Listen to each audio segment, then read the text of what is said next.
नित्याय निरवध्याय सत्यानन्दचिदात्मने सर्वान्तरात्मने श्रीमद् वेङ्कटेशाय मङ्गलम्। मङ्गलं भगवन् शम्भो मङ्गलं वृषभध्वज मङ्गलं पार्वतीनाद मङ्गलं भक्तवत्सला। ओंकारं बिन्दुसंयुक्तं नित्यं ध्यायन्ति योगिनः कामदं मोक्षदं तस्मात् ओंकाराय नमो नमः। ओंकाराय नमो नमः।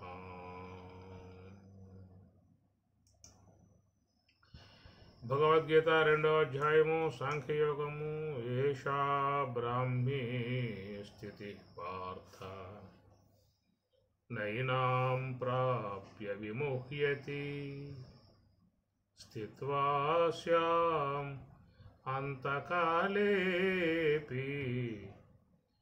బ్రహ్మ నిర్వాణం పృచ్ఛతి। ఏషా బ్రాహ్మీ స్థితి పార్థ। బ్రాహ్మీ బ్రహ్మ సంబంధమైనటువంటి యొక్క స్థితి పొందినటువంటి వారు ఏనాం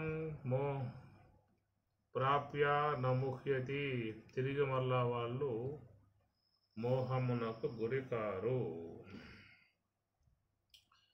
శాంతాకారం భుజగశయనం పద్మనాభం సురేశం విశ్వాకారం గగనసదృశం మేఘవర్ణం శుభాంగం లక్ష్మీకాంతం కమలనయనం యోగిహృద్యానగమ్యం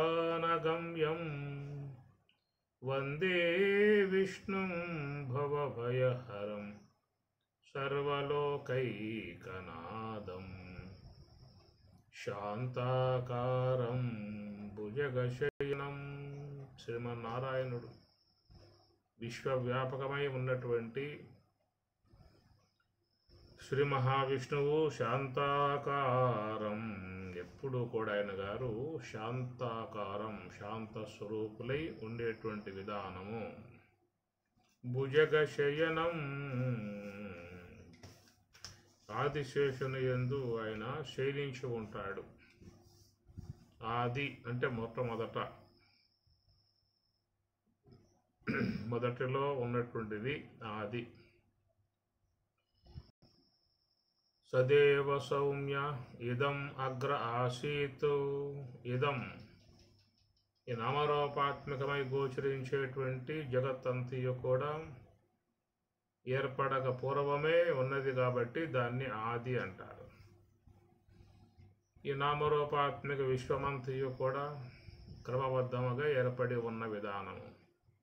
శుద్ధాత్ శబలమభూత్ శబలాదైవ్యక్తః అవ్యక్తాన్మహతో మహతో అహంకారః అహంకారాత్ పంచతన్మాత్రాణి పంచతన్మాత్రేభ్యో పంచమహాభూతాని ప్రకారముగా ఈ జగత్తంతయు కూడా ఒక క్రమ విధానముగా ఏర్పడి ఉన్నటువంటి విధానము। ఇట్లా కొద్ది కాలం పాటు కొనసాగుతుంది। తిరిగి మరలా ఈ సృష్టి అంతయు కూడా ప్రళయమై కారణములో చేరిపోతుంది। భూమి జలములో జలం అగ్నిలో అగ్ని వాయువులో వాయువు ఆకాశములో ఈ ప్రకారంగా మొత్తం లయం కావటాన్ని మరి అంతా లయమైపోయిన తర్వాత చివరికి మిగిలి ఉన్నటువంటిది ఏమిటంటే బ్రహ్మము అని అర్థం। ఇట్లా చూసినట్లయితే సాధకులు కూడా ధ్యానములో అనాత్మనంతటిని కూడా వాళ్ళు లయింపజేస్తారు. అనగా ప్రతి ఒక్కరూ కూడా బ్రహ్మస్వరూపులు, అన్నింటికంటే కూడా మొదటిగా ఉన్నటువంటి వారు. నివృత్తి మార్గం వైపుకు పోయినప్పుడు ఈ అనాత్మంతా కూడా తన కార్యమగు వాటి యందు చేరిపోయి చివరికి బ్రహ్మమే మిగులుతుంది అన్నారు. అంతా లయమైపోగా చివరికి ఉండేది ఏమిటయ్యా అంటే బ్రహ్మము. అది ఆది శేషుడు. శేష్య అంటే మిగిలినటువంటి. అంతా లయం కాగా, యోగ సమాధిలో అంతా లయం కాగా చివరికి మిగిలి ఉండేది ఏమిటి అంటే బ్రహ్మము. అంటే ఆ బ్రహ్మమే తానై ఉన్నటువంటి విధానముగా ఉన్నటువంటి స్వామి, సర్వవ్యాపకుడై ఉన్నటువంటి వాడు, శాంతాకారమై ఉన్నటువంటి శ్రీమన్నారాయణుడు. శ్రీమన్నారాయణుని మరి క్షీరసాగర కన్యకయగు అమ్మవారు వరించింది. లక్ష్మీం క్షీరసముద్రరాజతనయాం శ్రీరంగదామేశ్వరీ దాసీభూత సమస్తదేవవనితాం లోకైకదీపాంకురా. ఆ ప్రకారంగా క్షీరసాగర మథనం గావించారు. ఆ క్షీరసాగర మథనం మదించినప్పుడు దాని నుంచి ఎన్నో సంపదలు చక్కగా వెలికి వచ్చాయి. చివరిలో అమ్మవారు లక్ష్మీదేవి ఆమె క్షీరసాగర కన్యకగా జనించింది. అమ్మవారు ఆ విధంగా మరి పాలసాగరం నుంచి ఉద్భవించినటువంటి అమ్మవారు శ్రీమన్నారాయణుని వరించింది. ఎంతోమంది దేవతలు మమ్మల్ని వరిస్తుందేమో అని ఆశపడ్డారు. ఆమె శ్రీమన్నారాయణుని యందు మనసు లగ్నం చేసింది. ఆయననే ప్రార్థించింది. ఆయన ప్రత్యక్షమయ్యాడు. ఆ ప్రకారంగా స్వామివారిని అమ్మగారు వరించింది. తత్కారణంగా ఆమె వైష్ణవి అనే భావన పొందింది. నారాయణుడు, నారాయణి అన్నమాట. ఆ ప్రకారంగా స్వామివారిని వరించటం కారణంగా ఆమె వైష్ణవి, విష్ణువు యొక్క సంబంధమై ఉన్నటువంటి వైష్ణవి అంటారు. నారాయణి, నారాయణుని సంబంధం కాబట్టి నారాయణి అన్నాడు. ఈ ప్రకారంగా మరి వారు వరించినటువంటి విధానం ఇష్టపడి వరించింది కాబట్టి ఆ యొక్క నామాన్ని ఆమె పొందగలిగింది. అదే ప్రకారముగా సతీదేవి మహాదేవుని వరించింది, ఇష్టపడింది. మహాదేవుని వివాహం చేసుకుంటా అని చెప్పేసి ఆమె గారు ఇష్టపడింది. ఎన్ని సంబంధాలు ఉన్నా కానీ అన్నిటినీ కూడా త్రోసిపుచ్చి ఆయన యందు మనసు లగ్నం చేసింది. తత్కారణంగా మరి మహాదేవుడు కూడా ఆమె మనస్సు గమనించి, ఆమె యొక్క వాంఛ గమనించి ఆయన ప్రత్యక్షమయ్యాడు. అంతటి మహాదేవుడు వచ్చినప్పుడు మరి ఆమె గారు చక్కగా స్థిరముగా ఉండి ఎంతో ధైర్యంతో స్వామివారిని ఆమె వరించి ఆయన చెంత చేరింది. అందుచేత మరి భవుడు భవాని అనేటువంటిది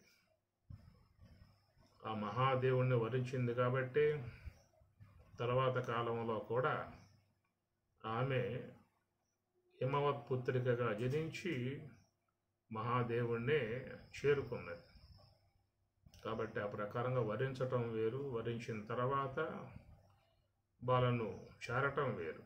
ఆ చేరే విధానములో ఎంతో ధైర్యం ఉండాలి ముఖ్యంగా. అట్లాగా మరి స్వామివారిని చేరి ఆమె ఈశ్వరి అయింది. ఈశ్వరుణ్ణి చేరి ఈశ్వరి. మౌన వ్యాఖ్యా ప్రకటిత పరబ్రహ్మతత్వం యువానం వర్షిష్టాంతే వసదృషిగణై ఆవృతం బ్రహ్మనిష్టై.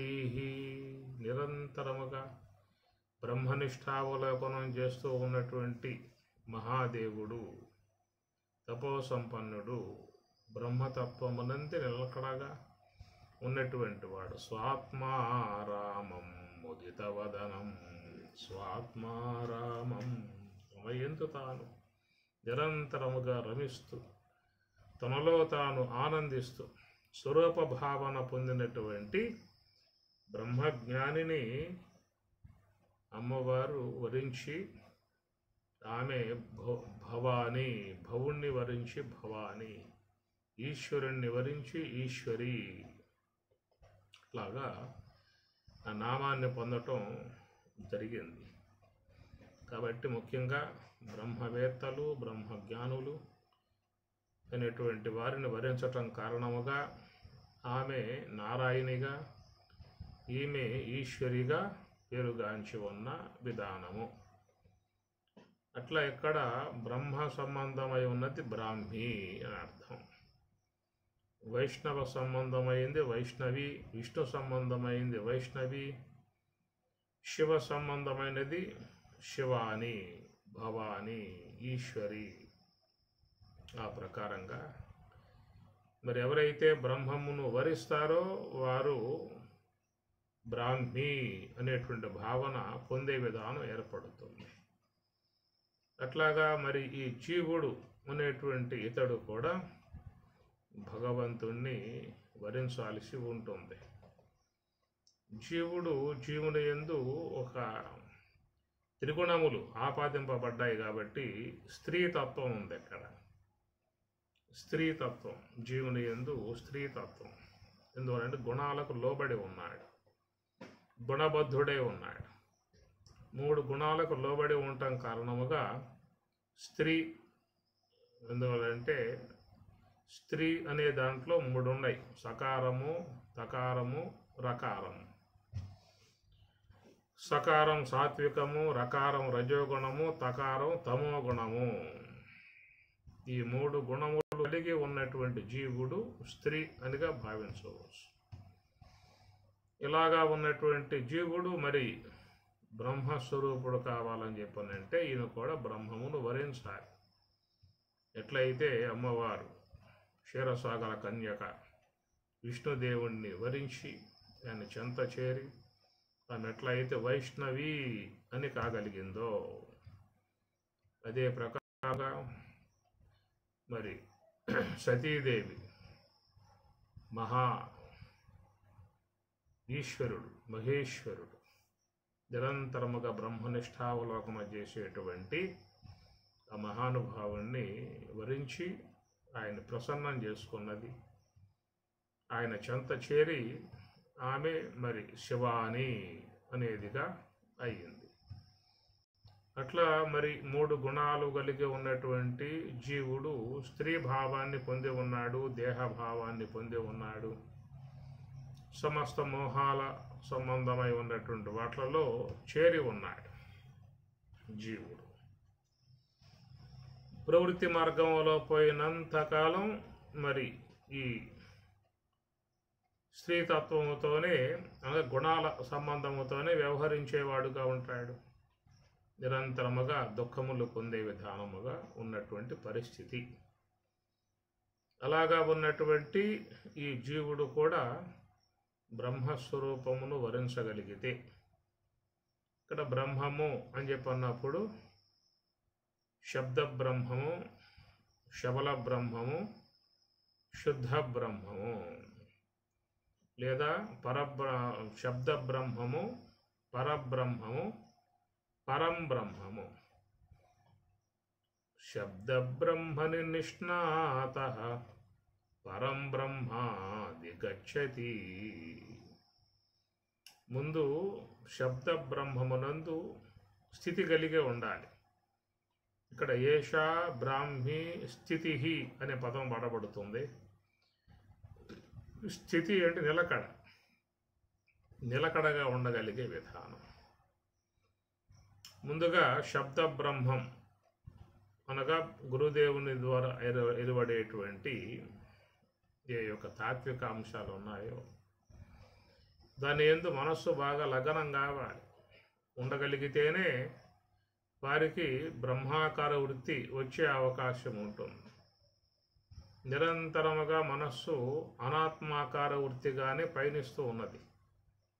అనాత్మతో మిళితమై అనాత్మాకార వృత్తి ధరిస్తూ పోతూ ఉంది. కాబట్టి అలాంటి ఆ మనస్సు బ్రహ్మాకారం కావాలి.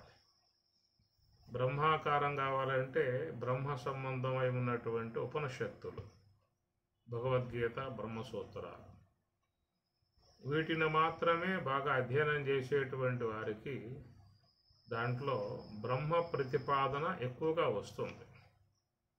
విషయ ప్రతిపాదన ఉండదు, బ్రహ్మ ప్రతిపాదన. ఉపనిషత్తులన్నీ కూడా బ్రహ్మమునే ప్రతిపాదిస్తూ ఉంటాయి. ఇంకా ప్రకరణ గ్రంథాలు కూడా బ్రహ్మమునే ప్రతిపాదిస్తూ ఉంటాయి. కాబట్టి ప్రకారముగా బ్రహ్మతత్వమును చక్కగా అవగాహన కలగజేసేటువంటి సాహిత్యాన్ని వింటూ ఉన్నప్పుడు మనస్సులో బ్రహ్మాకార వృత్తి అనేటువంటిది ఏర్పడుతుంది. విషయాకార వృత్తి ఉండదు, మనస్సులో ఏ ఆలోచన ఉండదు. ఉపనిషత్తులు, బ్రహ్మసూత్రాలు అధ్యయనం చేస్తూ ఉన్నప్పుడు మనస్సులో ఎలాంటి ఆకారాలు ఉండవు. బ్రహ్మ విద్య అనేది, బ్రహ్మం అంటే ఆకారరహితము. ఆకారం మనస్సుకు అందదు. బ్రహ్మము ఆకారరహితమై ఉన్నటువంటి విద్య. అందువల్ల అది కేవలం బ్రహ్మమునే విషయం చేస్తుంది. బ్రహ్మ ప్రతిపాదన కాబట్టి బ్రహ్మమునే విషయం చేస్తుంది. అందువల్ల దానిని శ్రవణ నిష్ఠ అని చెప్పినన్నారు. శ్రవణ నిష్ఠ, శ్రవణం చేసినంతసేపు నిష్ఠలో ఉన్నట్లే. వినేటువంటి బోధ మీద మనస్సు పెట్టాలి. పెట్టగలిగితే మనస్సులో ఏ ఆలోచన మీకు వచ్చేది లేదు, ఏ రూపము వచ్చేది లేదు. బ్రహ్మ విద్య అనేటువంటిది ఆకార రహితం. మిగతా కావ్యాలన్నీ కూడా ఆకారంతో చేరి ఉంటాయి. రఘువంశము, మేఘ సందేశము ఇత్యాది కావ్యాలన్నీ చాలా ఉన్నాయి. అవన్నీ ఆకారములు కలిగి ఉంటాయి. రామాయణం కూడా ఆది కావ్యము అన్నారు. అది కూడా ఆకారాలు. అది వింటూ ఉంటే మనస్సు అంతా కూడా మరి రూపాలు వచ్చేస్తాయి. భారతం అది కూడా రూపములతో కొనసాగేటువంటి విధానం. ఒక్క బ్రహ్మ విద్య, ఉపనిషత్తులు కావచ్చు, ఇంకా ఇతర గ్రంథాలు కావచ్చు, అవన్నీ కూడా వివేక చూడమని, మహావాక్య దర్పణం, ఉపదేశ శాస్త్రి, వేదాంత పంచదశి, నైష్కర్మ్య సిద్ధి, వృత్తి ప్రభాకరము, విచార సాగరము, వృత్తి రత్నావళి ఇత్యాది గ్రంథాలన్నీ కూడా ఉన్నాయి. అవన్నీ ఎంతెంత బాగా అధ్యయనం చేస్తూ ఉంటాము, మనస్సు అంతంత నిరాకారం అయిపోతుంది. ఏ ఆకారం లేకుండా అంతర్ముఖం అయిపోతుంది. బోధ ద్వారానే అంతర్ముఖం వచ్చేస్తుంది. కాబట్టి ఎక్కువగా బ్రహ్మ విద్య వినాలి అని చెప్పని అంటారు. మచ్చిత్త మద్గత ప్రాణా బోధయంతః పరస్పరం. పరమాత్మ కూడా చెబుతున్నమాట. మచ్చిత్త మద్గత ప్రాణా, మత్తు నాయందు నీ చిత్తాన్ని ఉంచు అనగా శ్వాసపై నిఘా పెట్టు. మద్గత ప్రాణా, మత్తు నీ ప్రాణవాయువులను ప్రవేశింపజేయి. మద్గత ప్రాణా బోధయంతః పరస్పరం. అందువల్ల ధ్యానం చేసినంతసేపు మనస్సు హంస యొక్క ఆశ్రయంలో పెట్టడము. ఒకవేళ బయటకు వచ్చినట్లయితే బ్రహ్మ విద్యను అధ్యయనం చేయటం. అంటే బ్రహ్మ విద్యా సంబంధమై ఉన్న గ్రంథాలు అధ్యయనం చేస్తూ ఉన్నా కానీ మనస్సు ఏ ఆకారాన్ని పొందకుండా నిశ్చలముగా ఉండే విధానం వస్తుంది. కాబట్టి బోధ ద్వారానే చాలా వరకు నిశ్చలత్వాన్ని సంపాదించుకోవటం అవుతుంది. ఈ బోధ వినేటప్పుడు చంచలత్వ స్వభావం కలిగి ఉన్నట్లయితే ధ్యానంలో కూర్చున్నా కానీ అదే అలవాటు వచ్చేస్తుంది. కనుక చెప్పేటువంటి విషయం మీదే మనస్సు పెట్టినట్లయితే అది కూడా శ్రవణ నిష్ఠ అని చెప్పి అన్నారు. ఎలాంటి ఆకారాలతో ఏ ఆలోచన రాదనమాట. అందుచేత ముందుగా అందరూ కూడా ఈ శబ్ద బ్రహ్మని నిష్ణాత శబ్ద బ్రహ్మమునందు నిష్ఠ అనేది కుదరాలి. ముందు బాగా శ్రవణ నిష్ఠ బాగా కుదరాలి, అది వినాలి. వింటూ ఉంటేనే మనకి మనసు బాగా వచ్చే అవకాశం అనేటువంటిది ఏర్పడుతుంది. శ్రవణ నిష్ఠ రాకపోయిందా అని చెప్పనంటే వాళ్ళు ధ్యానములో ఎక్కువసేపు ఉండే అవకాశం ఉండదు. కాబట్టి మహాత్ములందరూ కూడా శ్రవణమును బాగా చేయమంటారు.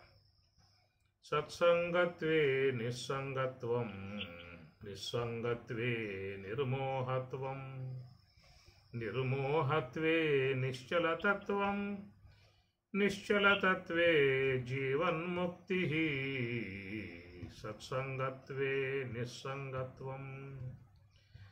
సత్సంగం అనేది ఎక్కువ చేసినట్లయితే నిస్సంగము, ధ్యానములో బాగా ఉండేటువంటి విధానము ఏర్పడుతుంది అని చెప్పి అన్నారు. కాబట్టి ఆ ప్రకారముగా ఎప్పుడెప్పుడు అవకాశం ఉంటుందో అప్పుడల్లా కూడా ఈ సాహిత్యాన్ని, ఉపనిషత్ సాహిత్యాన్ని బాగా అధ్యయనం చేయాలి. ఎంతెంత మనస్సు లోతుకు పోతుందో మీ శ్రవణం ద్వారా అంతంత బ్రహ్మనిష్ట యొక్క విషయముగానే వస్తుంది. ఎంతెంత మనం విషయాన్ని ప్రతిపాదన చేసుకుంటూ పోతూ ఉంటామో. ఒక శ్లోకం తీసుకోండి, ఆ శ్లోకం ద్వారా మీరు బాగా శ్రవణంలోకి వెళ్ళిపోవచ్చు. మనస్సు పట్టాలి దాని మీద, ఆ శబ్దం మీద బాగా మనసు పెట్టి విచారణ సూక్ష్మంగా పోయే కొద్దీ మనస్సు కూడా చాలా మీకు తేలిక అవుతుంది. శ్రవణం ద్వారానే మీకు తేలిక అవుతుంది. కాబట్టి ముందు మన యొక్క మనస్సుని శ్రవణమునందు నిలకడగా ఉండేటువంటిది అభ్యాసం చెయ్యాలన్నమాట. ఇప్పుడు పసిబిడ్డ నడవాలంటే వాడికి అలవాటు లేదు, నడవలేడు. కనుక అతడు ఒక 3 కాళ్ళ బండిని ఆసరాగా చేసుకుని దాని ద్వారా మరి నడకను ప్రారంభిస్తాడు, అభ్యాసం చేస్తాడు. ఆ విధంగా అభ్యాసం అయిన తర్వాత స్వతసిద్ధముగా వెళ్ళిపోయే విధానం కూడా ఏర్పడుతుంది. కాబట్టి ప్రకారముగా శ్వాసపై నిఘా పెట్టి ఉండేటువంటి దానికంటే ముందే ఈ శ్రవణ నిష్ఠ యందు బాగా అలవాటు కావాలి. పురాణం భారతం వేదశాస్త్రాన్ని వివిధానిష పుత్రాదారాది సంసార యోగాభ్యాసస్య విఘ్నకృతో అని ఉత్తర గీతలో స్వామి చెప్పే మాట. యోగాభ్యాసస్య విఘ్నకృతో, యోగాభ్యాసానికి ఇవి అంతగా ఉపకరించవు అన్నాడు. పురాణం భారతం వేదశాస్త్రం ఇన్ని కూడా ఉపనిషత్తులు అనేటువంటివి మాత్రమే ధ్యాన నిష్ట కలిగి ఉన్నటువంటి వానికి చక్కగా ఉపకరించేటువంటి అంశములు ఈ ఉపనిషత్తులు. ఇంకా లోతుగా ప్రయాణం చేయాలంటే విచార సాగరము, వృత్తి ప్రభాకరము ఇత్యాది గ్రంథాలు ఉన్నాయి. చాలా మనస్సుని సున్నితంగా చేస్తాయి. ఏకాగ్రముగా నిశ్చలముగా తీసుకుపోయేటువంటి విధానము వాటిల్లో ఉంటుంది. కాబట్టి చాలా చోట్ల చాలామంది చూస్తే ఈ సత్సంగం అనే విధానంగా బాగా లోతైనటువంటి యొక్క విషయాలను మనస్సును బాగా సున్నితముగా చేసి శ్రవణం చేస్తూ ఉంటారు. దాని ద్వారా మనస్సు అంతర్ముఖమై బ్రహ్మమునే ప్రతిపాదిస్తూ ఉంటుంది. లక్ష్మణార్యులు కూడా వృత్తి అనుభవామృతారణం గ్రంథము బ్రహ్మముని విషయం చేస్తుంది అని చెప్పిన అంటారు స్వామివారు. గ్రంథము బ్రహ్మమును విషయం చేస్తుంది అంటారు.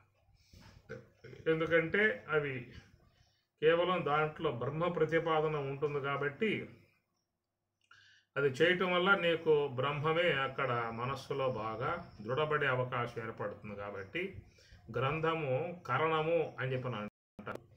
ఆ గ్రంథము అనే కరణం ద్వారా బ్రహ్మమును విషయం చేసుకోవడం అనేటువంటిది అవుతుంది అని చెప్పాలి. మనకి ఉచ్చార సాగరంలో అయితే అంతర్ముఖ వృత్తికి విషయం ప్రత్యక్కు, బహిర్ముఖ వృత్తికి విషయం పరాక్కు అని చెప్పనంటూ అక్కడ చెప్పిన మాట రెండో అంశం అది. ఇక్కడ స్వామివారు బ్రహ్మమునకు గ్రంథము బ్రహ్మమును విషయం చేయును అని అంటాడు.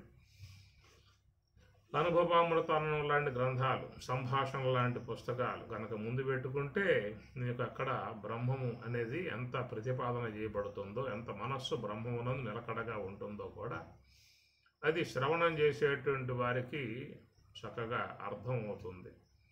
ఇది సున్నితముగా చేయాలి, దాన్ని బాగా మనస్సు పెట్టి ఒక్కొక్క విషయాన్ని కూలంకషంగా సూక్ష్మముగా లోనుగా పోయే కొద్దీ లోనికి తీసుకెళ్తాయి మంత్రాలు. మీకు కఠోపనిషత్తు కానీ ఇలాంటి గ్రంథాలు కానీ అవి ఎంత మనస్సుని లోనికి తీసుకోపోతాయో మరి దాంట్లో ప్రతిపాదన చేసేటువంటి వాళ్ళు ముఖ్యంగా చేయగలిగితే అంత మనస్సు చాలా సూక్ష్మమవుతుంది, నిశ్చలమవుతుంది, అంతర్ముఖమవుతుంది, ఆగిపోతుంది. ఇది బోధలో ఉన్నటువంటి గొప్పతనం. అందువల్ల అలాంటి బోధను అధ్యయనం చేసి ఆ తర్వాత ధ్యానంలోకి ప్రవేశించమని చెప్పిన మాట. ఈ ప్రకారంగా ఏషా బ్రాహ్మీ స్థితి. కాబట్టి బ్రహ్మమునందు ఉన్నటువంటి వానికి బ్రాహ్మీ ఇంకా చెప్పుకున్నాం కదా. విష్ణువును వరించి అమ్మవారు వైష్ణవి అయ్యింది, శివుణ్ణి వరించి శివాని అమ్మవారు అయ్యింది, బ్రహ్మమును వరించి జీవుడు బ్రహ్మి అయ్యే విధానం ఉంటుంది. కనుక ఏ జీవభావన, స్త్రీ భావన పొంది ఉన్నటువంటి ఏ జీవుడైతే ఉన్నాడో అటు జీవుడు బ్రహ్మమును వరించాల్సి ఉంటుంది. మొదటిగా చెప్పిన మాట అది శబ్ద బ్రహ్మమును వరించాలి. జీవుడు ఇష్టపడాలి. వినగలిగే శక్తి ఉన్నదా, నిలకడగా ఉండగలిగే శక్తి ఉన్నదా, పారిపోయే విధానం ఉన్నదా. కాబట్టి ఆ బోధకాడు నిలబడగలిగేటువంటి వాళ్ళు మాత్రమే నివృత్తి మార్గం వైపుకు ప్రయాణం అయిపోయే అవకాశం ఉంటుంది. కాబట్టి ఈ శబ్ద బ్రహ్మమునందు బాగా స్థితి అనేది సంపాదించుకోగలగాలి. ఇలాంటి తాత్విక సంబంధమై ఉన్న బోధ ఆరంభం అయ్యిందా అంటే నిద్ర వచ్చేస్తుంది. ముఖ్యంగా ఇక రామాయణం చెప్పండి, భారతం చెప్పండి, ఇంకేదైనా చెప్పండి, నిద్ర అనేది అంతగా ముంచుకొచ్చే అవకాశాలు ఉండవు. ఒక్క వేదాంత గ్రంథాలు ఏవైతే ఉన్నాయి, వేదాంత పంచదశి, నైష్కర్మ్య సిద్ధి, విచార సాగరం, మృతి ప్రభాకరం ఇత్యాది గ్రంథాలు తీసుకుంటే మాత్రం ఎంబటే నిద్ర ముంచుకొచ్చేస్తూ ఉంటాం, వినలేడు. ఎందుకంటే మనస్సులో ఉన్న మాలిన్యాలు, ఆ మాలిన్యాలు అనేటువంటివి ఉన్నప్పుడు మనస్సు అక్కడ నిలకడలేక నిద్రకు ఉపక్రమిస్తూ ఉంటుంది.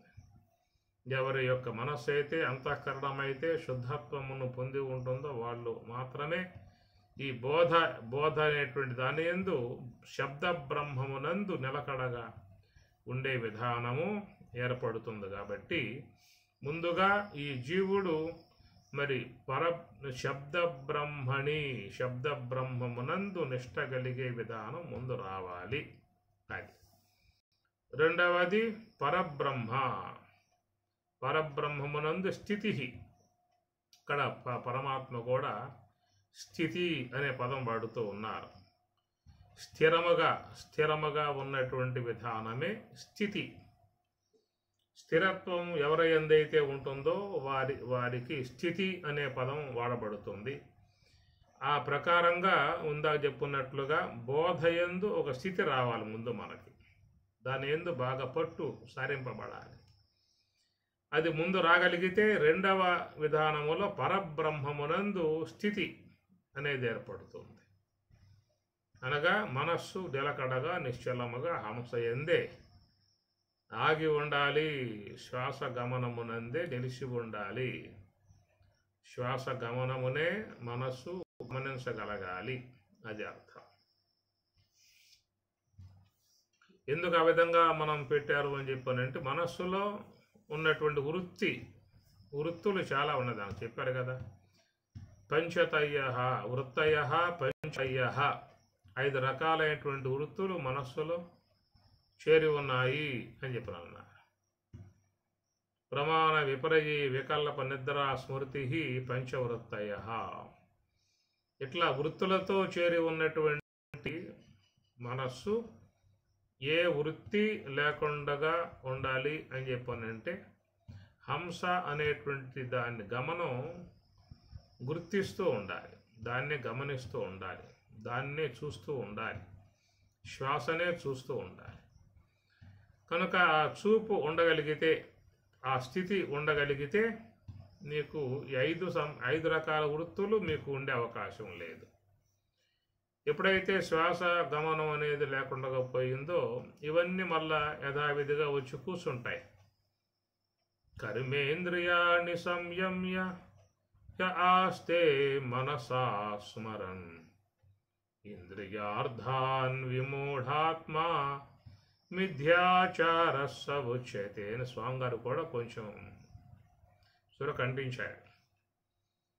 కర్మేంద్రియాన్ని సంయమ్య, కర్మేంద్రియములు అనగా పాదములు కట్టేశాడు, చేతులు చిన్నముదలతో కట్టేశాడు, నోరు కట్టేశాడు, మిగతావన్నీ కూడా సద్దుమణిగి ఉన్నాయి. కానీ లోపల ఏమైందంటే ఆస్తే మనసా స్మరన్ ఇంద్రియార్థాన్ విమూఢాత్మ. కాబట్టి మనసు అనేది ఆలోచనలు, తర్వాత ఇంద్రియ సంబంధముగా విషయాలు ఇవన్నీ కూడా ఉన్నాయి అన్నాడు. ఈ రావటం కారణం ఏంటయ్యా అంటే మరి ఆ గురి లేదు, ఆ నిలకడ లేదు, శ్వాస గమనములో స్థిరముగా లేడు. అవి లేనప్పుడే ఇవన్నీ మళ్ళీ మామూలుగా యథావిధిగా వచ్చి కూర్చుంటాయి.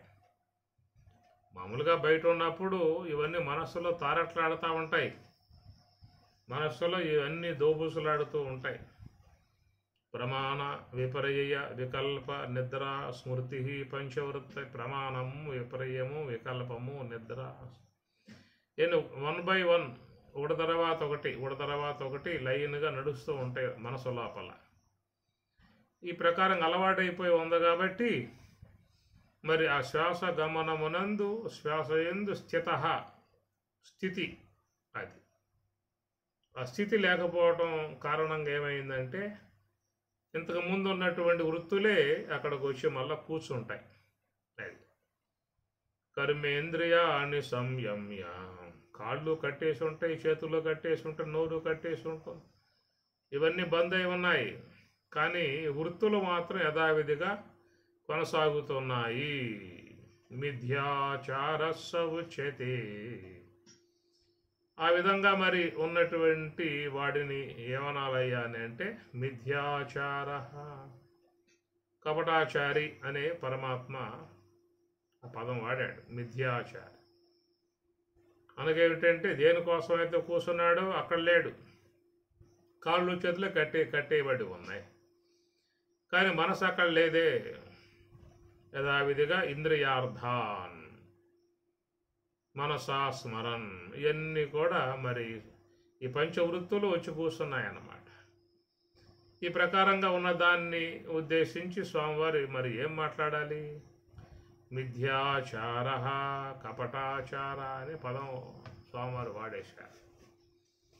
యస్త్వింద్రియాని మనసా నియమ్యారభతే నరః కర్మేంద్రియైః కర్మయోగం అసక్తస్య విశిష్యతే. ఆ పైవాడు ఉన్నాడు కదా, వాడికంటే వీడు గొప్ప అన్నాడు.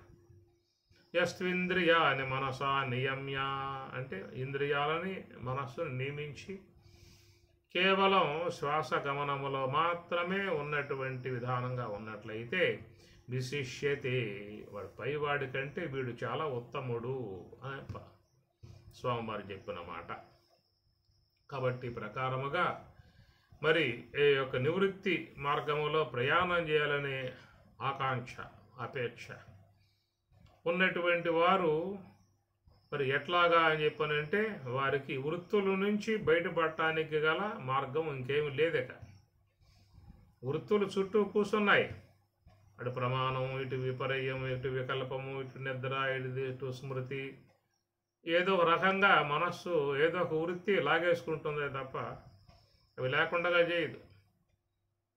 ఇట్లాగా మరి మనస్సుని ఏదో ఒక వృత్తి తనలోకి లాగేసుకుంటుంది, ఆ వైపుకి లాక్కుపోతుంది. మరి వృత్తి రహితంగా అయితే కదా నివృత్తి అనేది. నివృత్తిని ఎందుకు పెట్టారు పదము? ఎక్కడ వృత్తులు లేవో ఆ లేనటువంటి దానిని నివృత్తి అనే పదం వాడారు.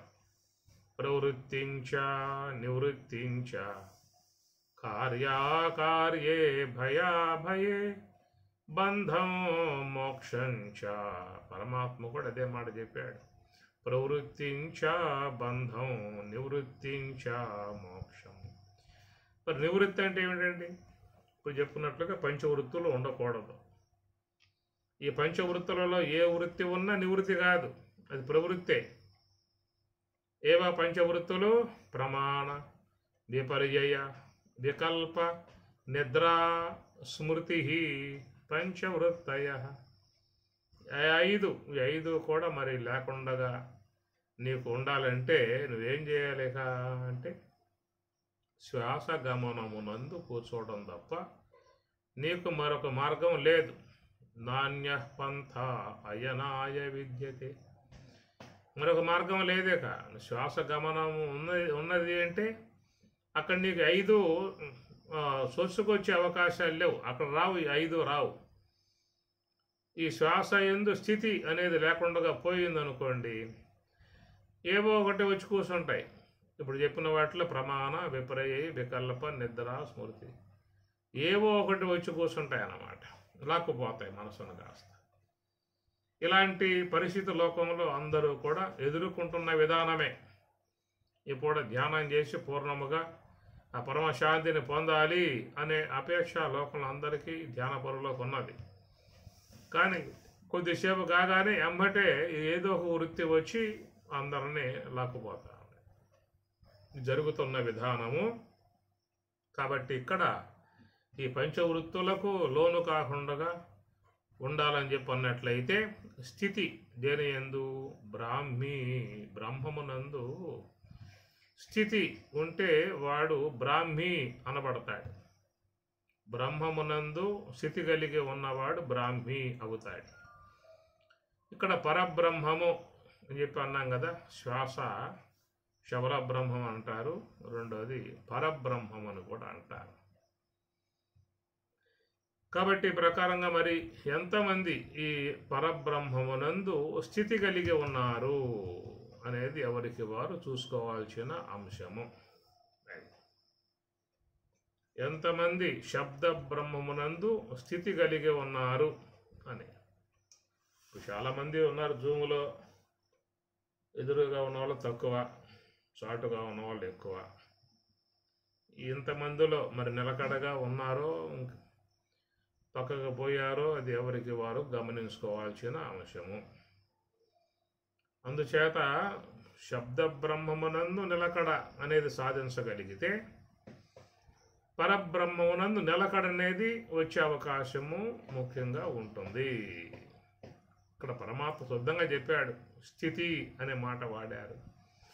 ఆ స్థితి అనేది ఉంటేనే ఆ జీవుడు బ్రాహ్మీ అవుతాడు.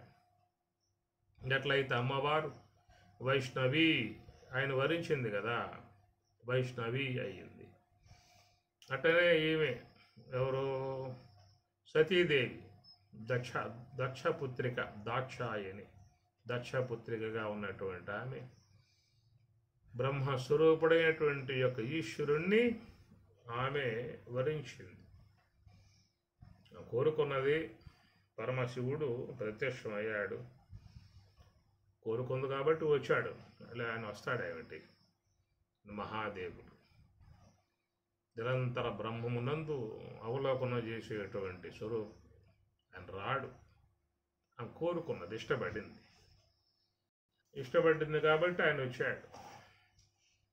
వచ్చినప్పుడు నిలకడగా ఉండటం కూడా గొప్ప విషయమే. నిలకడగా ఉండే ఆమె ఆయన్ని వరించింది. ఆ ప్రకారంగా భవానీ కాగలిగింది. అట్లాగా మరి ఈ జీవుడు కూడా భగవంతుణ్ణి వరిస్తూ ఉన్నాడు, భగవంతుణ్ణి కోరుకున్నాడు. కోరుకున్నటువంటి వాడు స్థితి కలిగి ఉండాలిగా. నిలకడగా ఉండాలిగా, జారిపోతూ ఉన్నాడే. మనుష్యానాం సహస్రేషు కశ్చిత్ యతతి సిద్ధయే యతతామపి సిద్ధానాం కశ్చిత్ మాం వేత్తి తత్వతః. మనుష్యానాం సహస్రేషు, లోకంలో ఎంతోమంది నిలకడ సాధించాలి, నిశ్చలత్వాన్ని పొందాలి, బ్రహ్మజ్ఞానాన్ని అవలోకనం చేయాలి, బ్రహ్మజ్ఞానాన్ని పొందాలి, బ్రహ్మం విలీనం కావాలి, బ్రాహ్మ్యస్థితిని పొందాలి అనే ఉద్దేశంతో ఎంతోమంది వచ్చారు. ఈ వచ్చినటువంటి వారు నిలకడగా స్థిరముగా ఉండగలిగారా? అది పారిపోయారా? లేదు కదా. ఇలా ఉండాలి, నిలకడగా ఉండాలి కదా. ఉంటున్నారా అని ఎవరికి వారు చూసుకోవాలి. కాబట్టి ఈ ప్రకారంగా స్వామి చెప్పేశారు, ఎవరు ఉంటున్నారయ్యా? కశ్చిత్ మాం వేత్తి తత్వత. కశ్చిత్, ఏ ఒకనొకడు. మిగతా వాళ్ళంతా కూడా జారిపోతూ ఉన్నారు, పారిపోతూ ఉన్నారు. ఆ స్థితి యందు ఉండటం లేదు. అది రావాలి, అది రావాలి. శబ్ద బ్రహ్మమునందు స్థితి రావాలి, పరబ్రహ్మమునందు స్థితి రావాలి. ఈ రెండు రాగలిగితే శుద్ధ బ్రహ్మమునందు స్థితి అనేది వస్తుంది. అది సాధించగలగాలి. కాబట్టి ప్రకారముగా మనస్సు హంస యందు మాత్రమే ఉండగలిగినటువంటి విధానము. గంట సేపు కూర్చుంటాము, ఈ పూట ధ్యానం గంట చేయాలి అనుకుంటాడు, కూర్చుంటాడు. గంట సేపు ఉంటున్నాడా అని చెప్పనంటే అడపా తడప, మధ్య పానీయం సమర్పయామి, ఉత్తర పోషణం సమర్పయామి, అవి ఇవి పెట్టుకుంటాడు, అన్నీ కలగలుపుకుంటాడు. అట్లా అటుపోతాడు ఇటుపోతాడు, మధ్యలో వచ్చి మళ్ళా జొరబడుతూ ఉంటాడు, మళ్ళా పోతూ ఉంటాడు.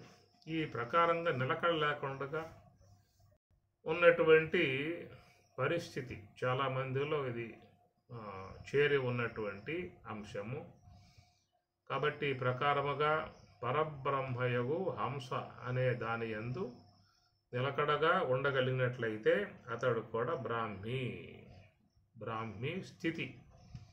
స్థితి అనేది గొప్ప పదం.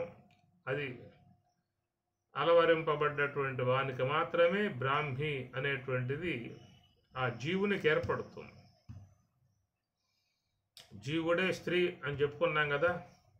స్త్రీ భావాన్ని పొందాడు, దేహభావాన్ని పొందాడు, మోహభావాన్ని పొందాడు, దేహములలో ఉండి సంచారం చేస్తూ ఉన్నాడు.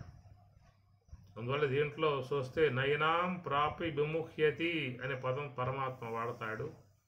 ఏనాం, ఈ బ్రాహ్మీ సంబంధ స్థితిని ప్రాప్య పొందినటువంటి జీవుడు నా విముహ్యతి, ఇక తర్వాత ఇక మోహానికి వాడు గురయ్యే విధానము ఉండదని పరమాత్మ చెబుతున్నమాట. మరి ఆ ప్రకారంగా మరి రావాలని చెప్పనంటే ఇక్కడ మొదటి అంశాన్ని జీవితంలో సాధించగలగాలి. ఒకటి, శబ్ద బ్రహ్మమునందు నిష్ఠ సాధించాలి. ఆ తర్వాత శబల బ్రహ్మం, పరబ్రహ్మం, శ్వాస బ్రహ్మం, దాని మీద స్థితి అనేటువంటిది కూడా సాధించగలగాలి. ఈ రెండు కూడా పరిపూర్తిగా రాగలిగితే అప్పుడు మూడవదగు శుద్ధ బ్రహ్మమునందు స్థిరత్వము, స్థితి అనేది ఏర్పడుతుంది. శుద్ధ బ్రహ్మమునందు ఉండగలిగే స్థితి. ఇది చాలా ప్రయాసతో చేరి ఉన్న అంశము. అంత తేలిగ్గా అలవరే అవకాశాలు కావు. ఎందుకంటే వెనకాల మోహాలు చాలా పట్టి లాగుతూ ఉన్నాయి, చుట్టూ కూర్చున్నాయి, లాగేస్తూ ఉంటాయి. గంట సేపు కూర్చోండి చాలు బోధకాడ. రోజంతా ఏవేవో విషయాలు కూడా కూర్చుంటారు. అది టీవీ ముందేసుకుంటే 2 గంటల సేపు, 2.5 గంట సేపు కన్నురెప్ప కింద పడకుండా దాన్ని బాగా అటు ఇటు కట్టి పారేసి తాళతో, మనకి రెప్ప కింద దిగితే మళ్ళీ పిక్చర్ పోతుందేమో అనే భయంతో అట్లాగే ఉంటారు, కదలరు.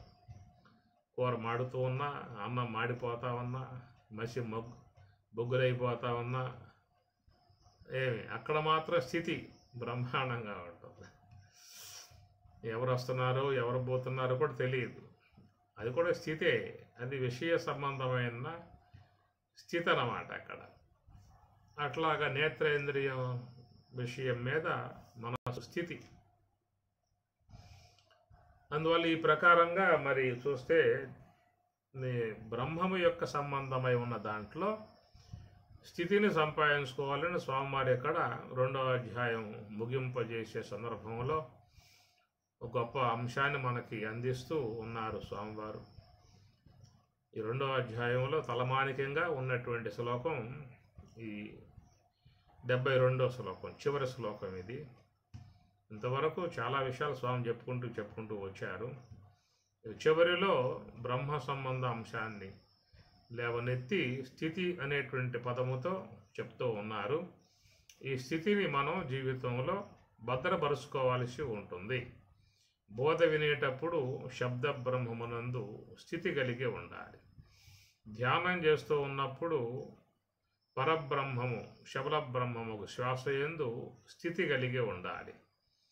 ఈ రెండు రాగలిగితేనే మూడవదగు అహం బ్రహ్మాస్మి మహావాక్యం అంటే అహం బ్రహ్మాస్మి మహావాక్యమగు మరి తురీయాతీతముగా ఉన్నటువంటి శుద్ధ బ్రహ్మమునందు పూర్ణముగా నిలకడ ఉండే విధానం ఏర్పడుతుంది. ఇది ఏషా బ్రాహ్మీ స్థితి పార్థ న ఏనాం ప్రాప్య విముహ్యతి. ఏనాం ఇలాంటి ఈ బ్రాహ్మీ స్థితిని ప్రాప్య పొందినటువంటి వాడు నా విముహ్యతి, ఇక వాడు ఎలాంటి యొక్క మోహానికి గురికాడు. మోహవైశిత్యే ఉన్నది ఒకటైతే ఇంకొక విధముగా తెలుసుకోవటాన్ని మోహము అనేటువంటిది. త్రాడు ఉండగా దాన్ని పాము అనుకోవటం మోహం, ముచ్చప్పు చెప్పు ఉండగా వెండి అనుకోవటం మోహం. అట్లనే స్థాను ఉండగా పురుష భ్రాంతి, దీని మోహము అంటారు. అట్లా బ్రహ్మము ఉండగా ఆ బ్రహ్మమునందు అధ్యస్థమై తోసేటువంటి జగత్తు సత్యం అని చెప్పి అనుకోవటం మోహము. అలాంటి ఆ మోహము నుండి వెలువడిన వాడు తిరిగి మరలా మోహానికి గురికాడు అన్నాడు. కనుక తురీయాతీతాన్ని పొందినటువంటి వాడు ఇక మోహానికి గురికాడు. ఎడారి మార్గంలో పోతూ ఉన్నాడు. కొంత లెక్క ప్రయాణం చేశాక దప్పిక, నీరు త్రాగాలనే అపేక్ష కలిగింది. దూరంగా చూస్తే నీరు కనపడతా ఉన్నది. ఆ నీరు త్రాగే ఉద్దేశంతో వాడు ముందుకు పోతూ ఉన్నాడు. పోయే కొద్దీ ఎంత లెక్క వాడు పోతూ ఉంటే ఆ నీరు కూడా అంత లెక్కే ముందుకు సాగిపోతూ ఉన్నది. చాలా దూరం పోయి చూశాడు. చివరికి వానికి ఒక పరమ సత్యం గోచరించింది. ఇది కేవలం భ్రాంతి, అక్కడ జలం లేదు, ఇది కేవలం ఎండమావులు. సూర్యకిరణములు భూమి మీద పడి పరావర్తనం చెంది మెరుస్తూ ఉన్నాయి. అవి నీరుగా భ్రమ కలిగిస్తూ ఉన్నది. అవి నీరు కాదు, అది కేవలం ఎండమావులు అనేటువంటి జ్ఞానాన్ని పొందాడు వాడు. ముందైతేనేమో మోహాన్ని పొందాడు, ఆ తర్వాత జ్ఞానాన్ని పొందాడు. ఇవి కేవలం ఎండమావులు అని, వాస్తవం కాదు, అది నీరు కాదు. వాడు జ్ఞానాన్ని పొందినా కానీ అవి కనపడతానే ఉన్నాయి అన్నమాట. అక్కడ మామూలుగా రుజు సర్ప భ్రాంతి విషయంలో మందాంధకారములో ఆ త్రాడు మరుగు చేయబడి దాని యందు ఒక సర్ప అధ్యాస ఏర్పడుతుంది. ఎప్పుడైతే కాంతి ప్రకాశంలో త్రాటి యొక్క స్వరూపాన్ని చూశామో అక్కడ పాము అనే భావం లేదు. ఎందువల్ల ప్రకాశం ఉంది కాబట్టి ఆ ప్రకాశంలో త్రాటి స్వరూపం తెలియబడింది కనుక ఇక వానికి ఈ సర్ప అనేటువంటి మోహం, సర్పభ్రాంతి, సర్పమోహం కలిగే అవకాశం లేదు. అదొక అంశం, అదో ఉదాహరణ. కానీ ఇక్కడ ఎండమావుల విషయం చూసినట్లయితే వాడు ముందు భ్రమ చెందాడు, కొంత లెక్క ప్రయాణం చేశాడు. చివరికి పోగా పోగా పోగా వానికి జ్ఞానోదయం కలిగింది. ఏమనంటే అవి కేవలం ఎండమావులు, అది నీరు కాదు అనేటువంటి జ్ఞానం కలిగింది. మరి జ్ఞానం కలిగినటువంటి వాడికి మళ్ళా అవి తొయ్యకూడదు కదా, భ్రమ సంబంధమై ఉన్నటువంటివి తొయ్యకూడదు కదా. ఎప్పుడైతే త్రాడు అన్న జ్ఞానాన్ని పొందాడో ఇక దాని యందు సర్పం అనేది తొయ్యది కదా. అయితే ఇక్కడ మరి ఇది కేవలం భ్రమ అని తెలిసినా కానీ అవి తోస్తూనే ఉన్నాయన్నమాట. ఎండమావులు తోస్తూనే ఉన్నాయి. ఎంత తోసినా కానీ అవి కేవలం ఎండమావులే తప్ప నీరు కాదనేటువంటి నిజ నిర్ధారణ జరిగింది ఆయనకి. నిజ నిర్ధారణ కలిగిందన్నమాట. ఎంత నీరు అనేటువంటిది కనపడుతూ ఉన్నా కానీ వాడు భ్రమకు గురికాడు. అదే ప్రకారంగా మరి ఏషా బ్రాహ్మీ స్థితి, కేవలం మరి అంతర్ముఖ ప్రయాణం ద్వారా, ఇది చాలా ప్రయాణం చేసేటువంటి విధానమే. స్థూల శరీరంబు సుస్థిరంబుగా నుండు సర్వేంద్రియంబులుపశాంతినందు సన్మనఃపవనముల్ చంచలింపకయుండు కామాదిశతు వర్గము నశింసు స్ఫురత్తు అమానత్వాది సుగుణముల్ సమకూరు ఘన గుణాతీత లక్షణమునదవు బలుపారు వైరాగ్య బోధోపరతులు సంపూర్ణంబులై మది బదలుచుండు పరమ సుఖవార్ది ఒప్పొంగి పారుచుండు ముందట వసించి మోహించి మోక్షలక్ష్మి సర్వమును బ్రహ్మమను జూచు శాంతి నిధికి. ఇది కూడా స్వామివారు సీతారామాంజనేయంలో రామచంద్ర స్వామిలో ఆంజనేయ స్వామికి మరి ఆ బ్రహ్మతీరం బ్రహ్మస్వరూపం చేరుకోవటానికి మధ్యలో ఎంత ప్రయాణం ఉన్నదో ఆయన గారు సుస్పష్టముగా చెప్పుకొచ్చేశారు. కాబట్టి ఆ బ్రాహ్మీ స్థితి పొందటానికి మధ్యలో ఇదంతా కూడా అవరోధాలు దాటుకుంటూ ప్రయాణం చేయాల్సి ఉంటుంది. అనాత్మని అధిగరించాల్సిన విధానం అంతా ఉంటుంది. ఇంత దాటుకుంటూ పోగలిగినటువంటి వాడే చిట్ట చివరికి స్వరూప స్థితిలో చేరిపోయే విధానం ఉంటుంది. అలాగా పొందినటువంటి వారు లోకంలో ఎంతోమంది ఉన్నారు, మనకు కనపడరు. అంటే ఆ బ్రహ్మానుభవాన్ని పొందినటువంటి వారు పొందాలనే విషయంగా మన ముందుకు వచ్చి చెప్పుకునే విధానం ఉండదు. ఆ ప్రకారంగా మరి వారు స్వరూపానుభవాన్ని పొందినప్పటికీ కూడా మరి వారు ఉత్థానావస్థకు వస్తారు. యోగ సమాధి నుంచి మరి జాగ్రత్త అవస్థకు వస్తారు. ఎందుకంటే ప్రారంధం ఉంది కదా. అందువల్ల ఈ ప్రారంధం అనేది మన బిడ్డకు లాక్కొస్తుంది. అక్కడ దాకా పోయారు, బ్రహ్మము దాకా పోయారు. పోయినా కానీ ప్రారంధం భోగతో నశ్యేత్ అన్నారు. అది మరి అనుభవించే విధానంగా దేహం అనేది ఉన్నది కాబట్టి అది రావాల్సిందే. ఆ ప్రకారంగా వాళ్ళు బ్రాహ్మీ సంబంధ అనుభవాన్ని పొంది మళ్ళీ ఉత్థానావస్థకి జాగ్రత్త అవస్థకి ఇహలోకానికి వచ్చినప్పుడు ఈ యొక్క బ్రహ్మజ్ఞానముతో జగత్తంతా కూడా మిథ్య అనేటువంటి యొక్క విధానం ఏర్పడుతుందో బ్రహ్మ సత్యం జగన్మిథ్య అన్నారు. కాబట్టి త్రాడు గుర్తించావు అంటే అక్కడ పాము లేదు. స్థాణువును గుర్తించావు అంటే అక్కడ పురుషుడు లేడు. స్థాణువు ఎందు పురుష భ్రాంతి. స్థాణువు గుర్తించావంటే పురుషుడు లేడు. మరి అట్లాగా మరి బ్రహ్మమును గుర్తిస్తే ఈ జగత్ అనేది ఉండకూడదు. కానీ ఆ బ్రహ్మము యొక్క అనుభవాన్ని పొందినటువంటి వారు తిరిగి మరలా ఈ లోకంలోకి రావాల్సిన ఆవశ్యకత వచ్చింది. కాబట్టి మళ్ళా ఈ లోకంలోకి వాళ్ళు యథావిధిగా వారి యొక్క సంచారం కూడా చేయాల్సి ఉంటుంది. ఈ ప్రకారంగా వాళ్ళు ఈ లోకములో వారి జీవన విధానం కొనసాగినప్పటికీ కూడా ఈ జగత్ పదార్థముల యందు వాళ్ళు మోహమును పొందరు. నయనాం ప్రాప్య విముహ్యతి, వాళ్ళు మోహాన్ని గురికారు. ఇది అంశం అన్నమాట. రెండు చెప్పుకున్నాం. త్రాడు గుర్తించే అంతవరకే పాము గోచరిస్తుంది. త్రాడు గుర్తించావా, పాము లేదేక. అది ఒక ఉదాహరణ. అట్టనే ఇప్పుడు మరి ఆ బ్రహ్మము యొక్క స్వరూపం ఎప్పుడైతే వీడు బ్రాహ్మీ స్థితి పొందాడో ఈ జగత్తు ఉండకూడదే.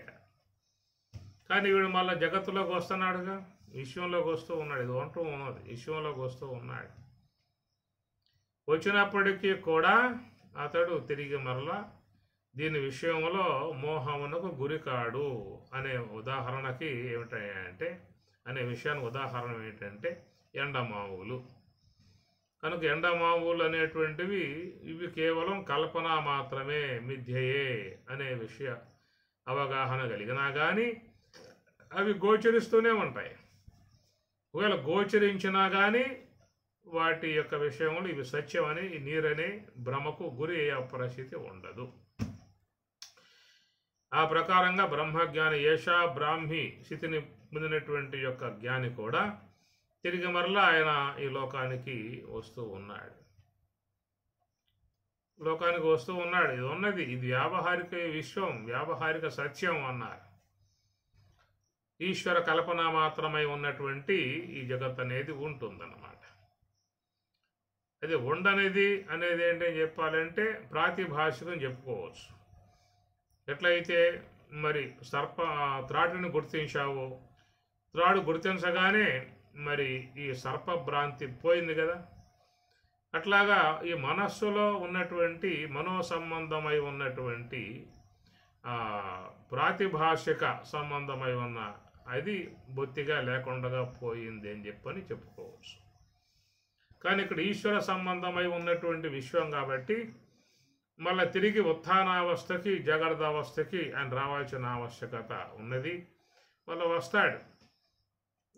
ప్రారబ్ధాయ సమర్పితం సవపుః ఇత్యేషా మనీషా మమ భూతం భావిష దుష్కృతం ప్రదహత సంవిన్మయే పావకే ప్రారబ్ధాయ సమర్పితం సవపుః ఇత్యేషా.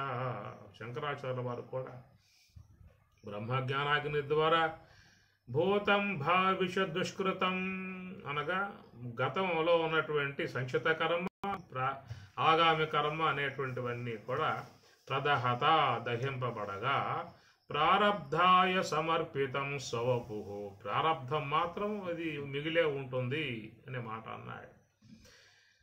ప్రారబ్ధం అనేది ఉన్నది కాబట్టి ఆ లోకంలోకి రావాల్సిన ఆవశ్యకత ఉన్నది. అట్లా లోకంలోకి వచ్చినా కానీ నైనాం ప్రాప్తి విముఖ్యతి, ఇవి ఎండమాములే అనేటువంటి, ఇది కేవలం భ్రమా సంబంధమే అనే జ్ఞానం కలిగినా కానీ గోచరిస్తూ ఉన్నాయి. గోచరించినా కానీ మోహానికి గురి కావటం వల్ల అలాంటి విధానం. అదే మార్గంలో ఒక లేడి పోతుంది అనుకోండి, ఏదో ఇంకో జీవి పోతూ ఉన్నది, దానికి దప్పికై ఉన్నది.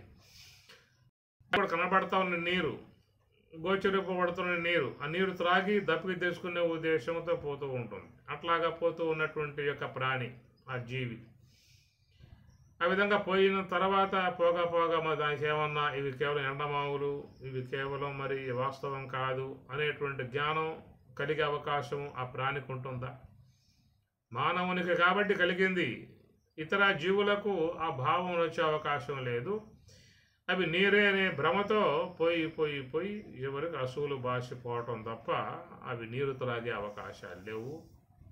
ఈ ప్రకారంగా లోకంలో సకల మానవులు కూడా జగత్ పదార్థములందు మోహానికి గురై ఉన్నారు.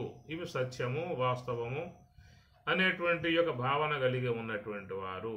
ఇలా ఉన్నటువంటి సామాన్య మానవులు, సామాన్య జీవులు గుణములకు బద్ధులై ఉన్నటువంటి స్త్రీలు చెప్పుకోవచ్చు. ఇక్కడ స్త్రీత్వం జీవుని యందు ఉంటుంది. అందువల్ల కృష్ణ పరమాత్మకు 16,000 మంది గోపికలుగా చెప్పారు కదా. ఏమిటో 16,000 మంది, 16 లక్షల మంది, లేదా 120 లక్షల మంది, ఇప్పుడు కోట్ల మంది, ఎన్నైనా కావచ్చు కాక. ఈ జీవులన్నీ కూడా గుణములకు బద్ధులై ఉన్నాయి కాబట్టి స్త్రీత్వమును పొందాయి, అనగా దేహభావాన్ని పొందాయి, దేహ వ్యామోహాల్లో ఉన్నాయి. నేను దేహము అని చెప్పి అంటాడు తప్ప నేను బ్రహ్మం అని చెప్పి అనడు. ఇలాగా ఈ స్త్రీయత్వ భావమును పొందినటువంటి యొక్క ఏ జీవులైతే ఉన్నాయో, ఇవి జీవులు ఎట్లయితే మృగములు పోతున్నటువంటి దప్పి గలికి పోయేటువంటి వాటికి ఎండమావులు చూసి అవి నీరుగా భ్రమించి పోయి చివరికి అసూలు బాసి దేహం వదిలి వెళ్ళిపోతూ ఉన్నాయో, అట్లాగా ఈ లోకంలో ఈ ప్రాణులు కూడా బ్రహ్మజ్ఞానం లేకుండా కేవలం మరి అనాత్మ సంబంధ జ్ఞానం కలిగి ఉన్నటువంటి ఈ మానవులు కూడా మరి ఈ భ్రమ అనేటువంటి మోహం అనేటువంటి దాంట్లో ఉండి అట్లాగా పోయి ఇది కేవలం సత్యం అనే భావం తప్ప మిథ్య అనే భావం లేకుండా అసువులు బాసి వెళ్ళిపోతున్న పరిస్థితి. ఇక్కడ ఏషా బ్రాహ్మీ స్థితి, బ్రాహ్మీ సంబంధమై శుద్ధ బ్రహ్మము యొక్క అనుభవాన్ని పొందినటువంటి వాడు తిరిగి మరల నా ఏనాం ప్రాపి విముఖ్యతి, ఆ బ్రహ్మజ్ఞానం పొందిన తర్వాత తిరిగి మరల మోహానికి గురి కాడని చెప్పిన మాటకి ఏమిటై అర్థం అని చెప్పానంటే ఎండమావులే సరైనటువంటి యొక్క అర్థము. అవి గోచరిస్తూ ఉన్నా కానీ అవి వాస్తవం అనే భ్రమ ఎట్లా ఆయనకి లేదో అట్లా ఈ విశ్వ జగత్తు గోచరిస్తూ ఉన్నా కానీ దీని యందు వాళ్ళ సత్యత్వ భావన మాత్రము ఉండదు. ఓం సహనా భవతు సహనౌ భునక్తు సహ వీర్యం కరవావహై తేజస్వినావధీతమస్తు మా విద్విషావహై. ఓం శాంతి శాంతి శాంతి.